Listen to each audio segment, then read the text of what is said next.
السلام علیکم۔ تسبیح فاطمہ رضی اللہ تعالی عنہا کی فضیلت اور برکت۔ تسبیح فاطمہ رضی اللہ تعالی عنہا کیا ہے؟ حضرت علی رضی اللہ تعالی عنہ نے اپنے ایک شاگرد سے فرمایا کہ میں تمہیں اپنا اور اپنی بیوی رضی اللہ تعالی عنہ یعنی حضرت فاطمہ رضی اللہ تعالی عنہا کا جو حضور اکرم صلی اللہ علیہ وسلم کے صاحبزادی اور سب گھر والوں میں زیادہ لاڈلی تھے قصہ نہ سناؤ۔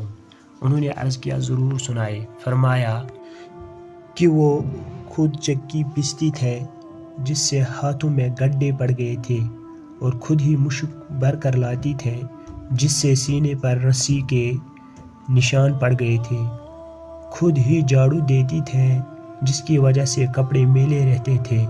ایک مرتبہ حضور اقدس صلی اللہ علیہ وسلم کی خدمت میں کچھ لونڈی غلام آئے۔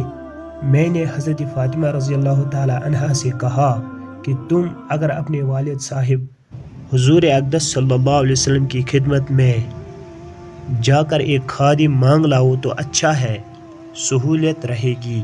وہ گئے۔ حضور اقدس صلی اللہ علیہ وسلم کی خدمت میں لوگوں کا مجمع تھا، اس لیے واپس چلی آئے۔ حضور اقدس صلی اللہ علیہ وسلم دوسرے روز خود ہی مکان پر تشریف لائے اور فرمایا تم کل کس کام کو آئی تھے؟ وہ چپ ہو گئی، شرم کی وجہ سے بول بھی نہ سکیں۔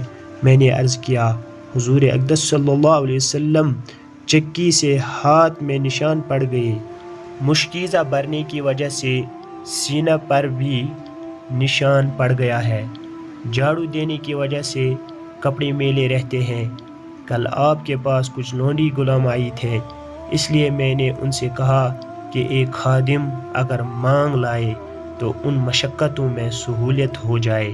حضور اقدس صلی اللہ علیہ وسلم نے فرمایا فاطمہ رضی اللہ تعالی عنہ اللہ سے ڈرتی رہو اور اس کے فرض ادا کیا کرتے رہو، اور گھر کے کاروبار کرتے رہو، اور جب سونے کے لیے لیٹو تو سبحان اللہ 33 مرتبہ، الحمدللہ 33 مرتبہ، اللہ اکبر 34 مرتبہ پڑھ لیا کرو، یہ خادم سے بہتر ہے۔